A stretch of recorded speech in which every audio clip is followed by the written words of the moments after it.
Okay, for our last presentation, if I can have your careful attention. In 1991, the OSPA Executive Board established the Ohio School Psychologist of the Year Award. The purpose of the award is to recognize one school psychologist each year who provides outstanding service delivery within the practitioner realm. It is required that at least 75% of a candidate's time be spent providing school psychological services to students, teachers, and parents, typically in a school setting. Nominees must be OSPA members and are nominated by their regional association. The recipient of the Ohio School Psychologist of the Year Award then becomes Ohio's nominee for the National School Psychologist of the Year Award, presented by NASP at its annual convention. We had two stellar nominees this year, and we'd like to take a moment to congratulate our runner-up, Mr. Sagar Patel. Mr. Patel is a school psychologist for the Shaker Heights City Schools and was nominated by the Cleveland Association of School Psychologists.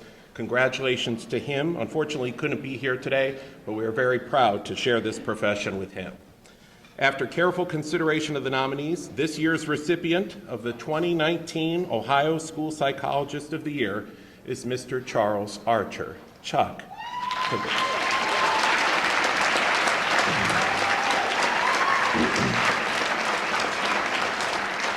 Now, many of us have known Chuck a long time, and he really is a man who needs no introduction. I'll do a little better than that, Chuck. Chuck received his bachelor's in psychology and his master's in education and school psychology from the University of Akron. Go Zips.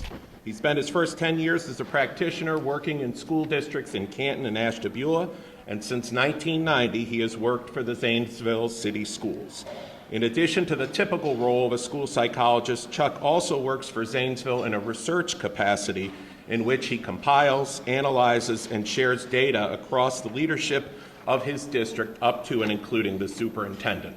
His efforts inform best practices and resource allocation in his district with an eye towards larger societal trends in education. Nearly 25 years ago, Chuck was recognized by the OSPA Executive Board with the F. Peter Gross Best Practices Award for his work with grief counseling and crisis intervention. He served as OSPA president from 2005 to 2006. Legend has it that he distinguished himself by surviving 3 separate impeachment inquiries. Very well done, Chuck, very well done.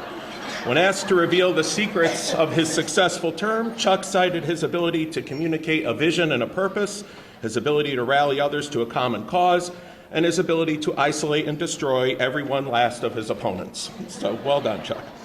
Chuck received some accolades in 2014 when he was recognized with the Outstanding Educator Award from State Support Team Region 12. And just 2 years later, he received some renown on the national stage when the National Association of School Psychologists recognized him with the Government and Professional Relations Committee Certificate of Appreciation for his work in legislative advocacy here in Ohio. 2 years after that, Chuck was elected as our Ohio delegate to NASP after running a scorched earth campaign in which he promised to make NASP great again. Well done, Chuck. Congratulations. For the last 2 years, for those of us back here in Ohio, Chuck has been our man in Washington. He is already making his voice heard on the national stage. The executive board and our membership are very proud that he is our representative from Ohio. Part of the reason for our gratitude is the method in which he solicits input from people with diverse points of view, works to build consensus, and takes positions that are rooted in common ground. Chuck, you are fair and balanced, so thank you for that. For the past 15 years, he has served as our OSPA legislative chair, and if you consider the political context and the climate in which he has served, we live in a time when discussion about public policy and the betterment of education has become so divisive, and people can be very dismissive or even contemptuous of each other over simple differences of opinion. Chuck is the antithesis of that kind of pettiness and embitterment. Many of us have been fortunate to witness Chuck firsthand represent the consensus opinion of our association while simultaneously doing justice to those who offer minority or contrary opinions. His nominator, Linda C. Katz, detailed Chuck's exceptional career, which now dates back, as he calls it, nearly 40 long and wretched years. She noted the widespread influence that Chuck has had on a generation of practitioners who were ground floor subscribers to the OSPA listserv. As the OSPA Legislative Committee Chair, he's used that technology to provide us all with legal updates, policy briefings, and opportunities for advocacy. And as Linda put it, Chuck has an undeniable way of bringing humor and perspective to current issues that we face in our profession. In addition, she praised his integrity and courage by noting that Chuck is, quote, always willing to speak his mind, especially when it's in the best interests of a child. In his other nomination letters, former OSPA president, current president of the Ohio Psychological Association, Dr. Eric Merkel, shared that while Chuck humorously uses the honorific title of Emperor in his electronic communications from NASP, his actual deportment in the work is rather different. Eric noted that Chuck employs a tremendous sense of humor in sharing singular perspective and intellectual insights. Finally, he shared, quote, there are few in our profession who are passionately and masterfully able to weave attributes together like that towards the successful execution of our association's shared work. Also included in the nomination letters, OSPA Executive Director Mrs. Ann Brennan shared that Chuck has been one of her most trusted advisors, saying, quote, I have relied on his expertise in shaping OSPA's response to state and federal legislation, as well as policy directed by our state agencies. Specific examples included participation in legislative hearings, compiling relevant data and talking points to debrief policymakers, and coordinating testimony from experts in the field. And concluded, quote, Chuck is often the voice of reason when complex issues are raised. He balances differing points of view with kindness, humor, and wisdom. From my vantage point, I cannot imagine a worthier candidate for this prestigious award. Chuck has become the compassionate heart of OSPA, not only connecting the important issues to our members, but also connecting the dots on how these issues impact Ohio students. It is with all this in mind that the Executive Board of the Ohio School Psychologists Association is proudly pleased to recognize Charles L. Archer as the 2019 Ohio School Psychologist of the Year. Congratulations, Chuck.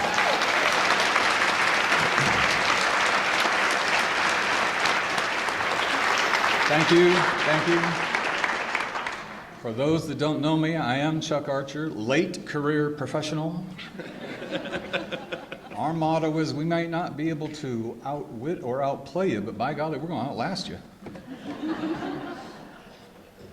A while back, Alex Thomas told me that whenever you receive an award, immediately two thoughts race into your mind.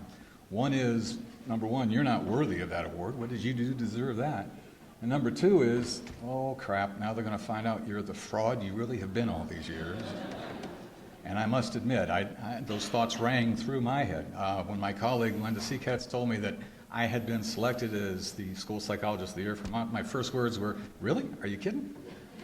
And she assured me she wasn't playing a bad practical joke. So I guess I'm it, for better or worse. But I'm racking my brain trying to figure out what I've done to deserve this honor. I've seen people before me that have been so honored, and they're doing wonderful things. I haven't developed a cure for dyslexia. I've not started an after-school counseling program for children exposed to trauma consistently.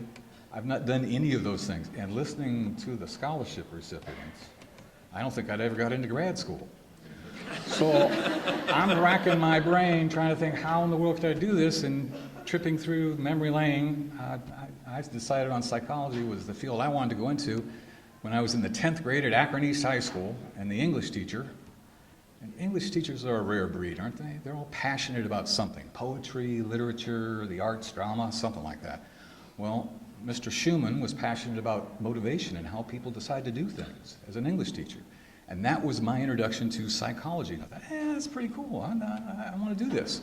So that's what I majored in at the University of Akron. But it wasn't until I was a senior undergrad, getting ready to complete the bachelor's requirement, looking for a graduate school program to get into, that I even heard about this field called school psychology. Lo and behold, my university had a program. So I got into it. And that started a love affair I've had with this profession. And by extension, everyone who practices it, studies it, teaches it, or administrates in it. What's not to love about it? We get to work with children who are some of the most amazing creatures on the planet. And we work with all children, granted a lot of whom have problems, but we also work with talented and gifted kids. And most of all, we get to advocate for kids that need it the most, who they and their families maybe don't have the skills to advocate for themselves or the resources. That's our job. So back in the day when I was an early career professional, and in my first job with Canton, I thought my goal was to go out and find just as many handicapped kids as you possibly could and get them hooked up with IEPs and special ed services. And that's how I approached the job for the first several years of my career. But I started noticing that special ed wasn't really living up to its billing. We weren't really teaching compensatory skills. These students with IEPs weren't graduating at the same rate as their non-handicapped peers. They weren't going on to post-secondary education options. They weren't entering the workforce. And if they did, on average, according to research, they earned $4 an hour less. So then I kind of shifted my thinking into, well, maybe I'll do my best job if I try to keep kids out of special education without having to label them as anything. Accommodations, modifications, interventions, buzzwords we all know. Maybe that will suffice. And so I operated with that philosophy for the next several years. And now I'm in Zanesville and I'm hearing catchphrases like, we need to work harder. No, we got enough hard work going on. Well, we're going to have cutbacks. What do you mean? Well, you're going to have to work smarter, not harder. You're going to have to do more with less, which are all ways of just saying we're going to have less resources, which affects the kids we need help the most. So I adjusted my philosophy once again. Okay, maybe I do my best work if I try to keep the adults in a child's life from making a bad decision about them. Like, this is a handicapped learner, get him out of my class. No, they're not going to go anywhere.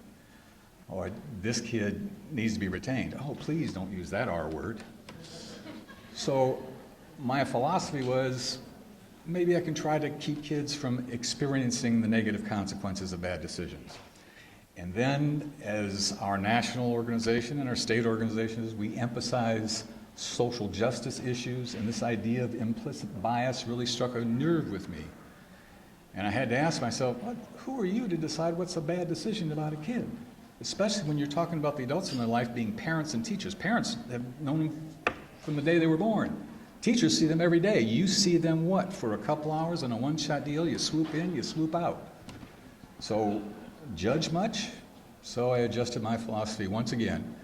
And now I kind of think maybe the best thing I can do is try to make that kid's school experience for the time I'm working with them a pleasant and happy one. Because Lord knows the kids we work with don't have a lot of pleasant and happy memories about school. So if I can be, for the short amount of time I get to work with them one-on-one, a non-judgmental adult who's going to speak honestly with them and maybe make the data collection a happy occurrence so that when I see them again, they're saying, oh, pick me, you're going to pick me today, can we? That's the kind of thing that makes me proudest of what we do. And I thank you for this honor. I thank my family for their love and support over all the years, my work family for their encouragement and enabling me to do what I love doing. I want to thank my ICASPA peeps who nominated me for this honor, and for the awards committee who selected me, and for OSPA in general, because these twice yearly conferences we have and the listserv that we have allows us to have questions answered, allows us to celebrate and share in successes, also commiserate with the frustrations that we all deal with. And that's what makes me happy about being here at OSPA. And I'd like to leave you with a line from one of my favorite movies. It's a science fiction movie, my favorite genre, and it's based on the works of one of my favorite authors, Isaac Asimov, called Irobot. It's been out for a long time. It stars Will Smith and Bridget Moynihan. And early on in the film, they're chasing after a robot, a very special, unique robot. And they chase this robot into a warehouse full of robots that look just like it. Way more than 24 robots in 4 rows, 6 each row, if you know what I mean. There's over 1,000 robots. And they say, who among you is this robot we're searching for, the one that doesn't belong? And in unison, those several thousand robots answered, one of us. And that's what makes me proud, is that I get to be one of us. So thank you.